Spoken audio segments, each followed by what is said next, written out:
what we're gonna want to do is go through and set up. We're gonna add up our roles and features for our domain controller. So we have to make this, a domain controller first. So you're gonna click there, and then before you begin, you can hit skip this page by default if you don't want to see it again. And then we're gonna do role-based or feature-based installation. We're gonna choose this server right here. Don't worry if the IP address is there. Don't worry about it. That'll change when the computer restarts to the static one that we chose. So now we're gonna want to check Active Directory domain services and DNS server. So let's look for it. So Active Directory domain services, add, and then also DNS server. Okay, and that's all we're gonna need for now for what we're gonna be doing. Bam, hit next, and then just hit next on this right here. Just keep hitting next, and we should be good to go. And then we're just gonna set it to restart automatically, just so it'll restart if we need to. And then hit install, and it's gonna install those features. And now this is going to be our domain controller.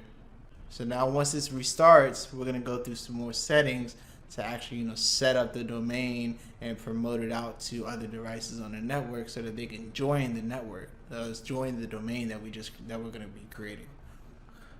Okay, so now we're gonna go ahead and create our domain. So we're gonna click right here on this little flag with the little yellow triangle that looks like an arrow. Click on promote this server to a domain controller.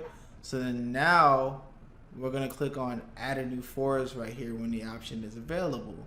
This is gonna allow us to name our domain and actually go through the creation process for our domain. So give it a minute and it'll pop up. I just rebooted the computer, so it's a little bit slow.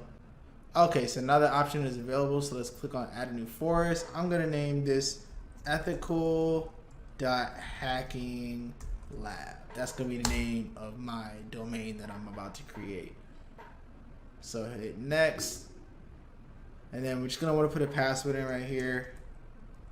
Don't forget the password, just in case, you never know.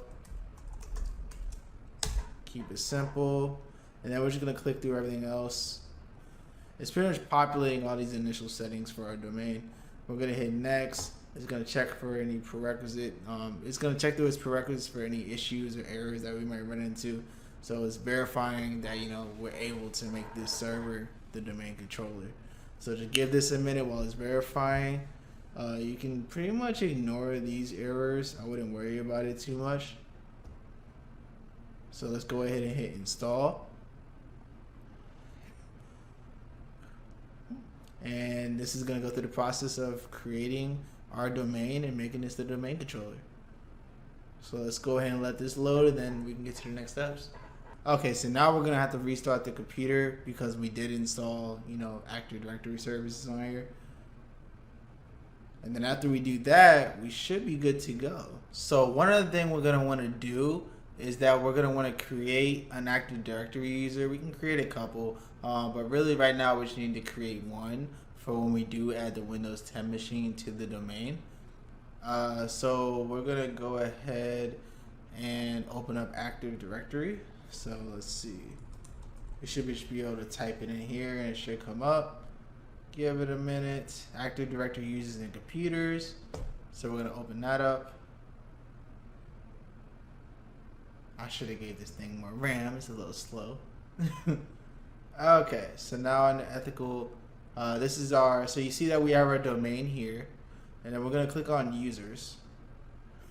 And then we just right click pretty much anywhere, new user. And we can give them a name. I'm going to name this poor victim. You don't really have to give it a name if you don't want to. You might have to actually.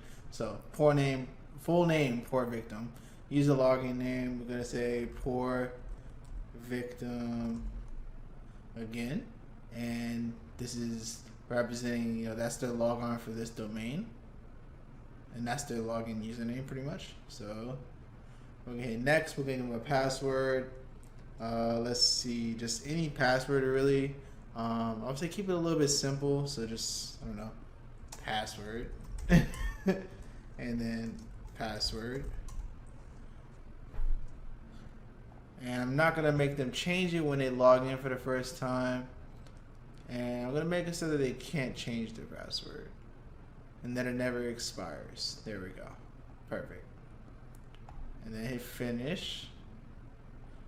Okay, I guess that meets some complexity requirements. So let's see, 1 exclamation point. There we go. That should make it better. Exclamation point. There we go. So now we have a domain account on here for that machine when we do create it, and now we're gonna be good to go. Okay, so once you get through the initial Windows 10 setup, you can choose this option right here, domain join instead, and it's gonna allow us to join the domain that we just created.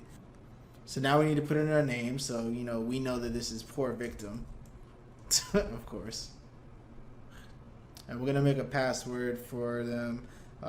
Just poor, and we'll just make it password. 1 exclamation point. We'll just make it that. And then one more time. And this is like the local account for the computer. And it makes you do all this security stuff, so go ahead and do that. I'm gonna skip through it. So when you get to this screen, you can just hit accept or turn off some of this stuff. Like, if you don't want all this stuff on, which you probably don't, just go ahead and turn it off. Turn all of them off. Hit accept. And then it's probably going to load us into our screen soon, and then we can do our initial setup. It's very quick with this one. We're just going to change the host name, give it a static IP address, and join the domain. Okay, so once you have Windows 10 loaded up and you go through, all the basic, initial startup settings for Windows 10, what we're going to do here is very, very quick. So what we're going to do is we're going to change our IP address. So what you can do is right click on this icon right here, network and internet settings, Ethernet, change adapter options.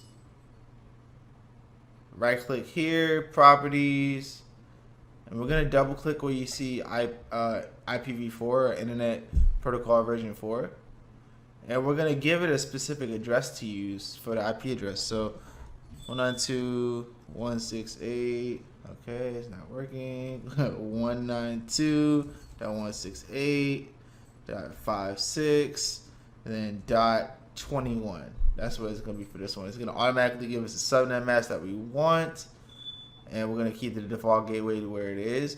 And then we're also going to set the DNS server as the domain controller. This is going to allow us to connect out to the domain. So .20. There we go. So now what we can do is we can open up a command prompt, and then we can try to see if we can ping our domain. So let's see what happens. So open up command prompt. So ping. Remember, mine was called ethical.hackinglab. And bam, we can ping the domain. So that means that we can join it. Okay, so now let's actually go through the process of joining the domain now that we know that we can connect to it. So let's go over here and open up our control panel. We're going to click on System and Security. We're going to click on System. And then we're going to click on Change Settings right here. And this is going to allow us to change our the name of the computer as well. So we can change it to Windows 10-target. And we're going to join the domain. Click the box right here. Ethical.hackinglab. There we go. That's the name of our domain. We hit enter. Just hit OK right here. It's not too big of a deal. It's just your NetBIOS name. And now it's going to pop up with a box that's going to ask us to input administrative credentials. So this is whatever the admin credentials you set, on the domain controller. So let's go ahead and try that out now.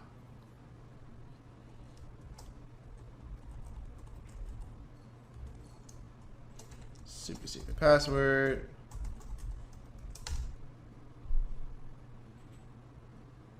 Bam.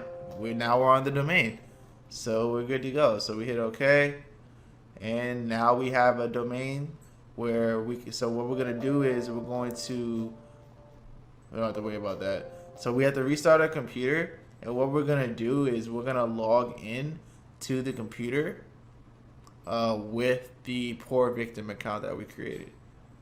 Okay, so once your computer is restarted, you should be a member of the domain.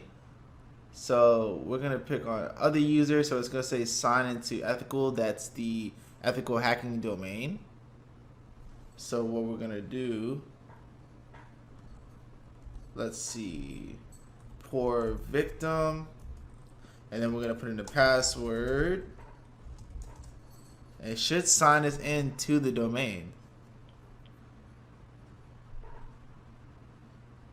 And it's an initial login for the domain, so it might take a little bit of time.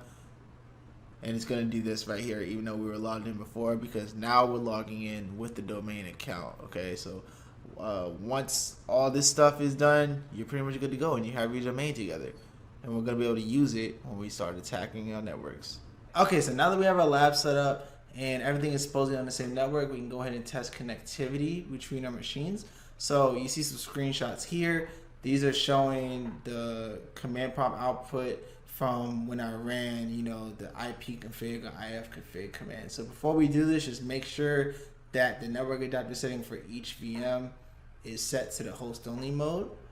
And then that's going to allow us to test the connectivity by doing a ping. All right. So like I said, you can find the IP address, open up Windows and type in IP config. Or in Mac or in Linux, type in IF config, and the virtual machines they're Linux, so you can just use IF config to find it. Okay, so now let's actually go through the process of testing connectivity between these so I can show you guys that it actually works. So I'm gonna open up a command prompt. I'm gonna type in IP config, and we're gonna look for one that says Ethernet adapter VirtualBox host only network. So my address for my laptop on that network that is set up is 192.168.56.1. So now let's go over to our Metasploitable machine, type in IF config. Now if your address doesn't start with the same 192.168. whatever as your as your laptop does, try to reboot this, because you might need to reboot it after you change the network adapter setting. So just keep that in mind. So now that we know that they're pretty much on the same subnet, I could try to ping 192.168.56.1, and we're getting responses back. So now these machines can talk to each other. So that's awesome. So just for you guys' reference as well, I want to let you know where you can find other machines that you can practice on. We're going to talk about this a little bit at the end of the course as well, but I just wanted to, offer this out right now if you wanted to expand your hacking lab to test on some things as you learn.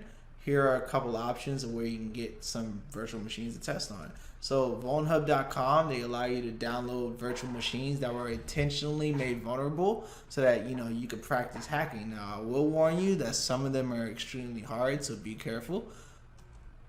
And then there's also hackthebox.eu, is a site where you can connect directly to a network of vulnerable machines and then attempt to hack into them for practice. But the catch with this website is you have to hack into the website to actually gain access to it. So that was pretty fun. Don't cheat, all right?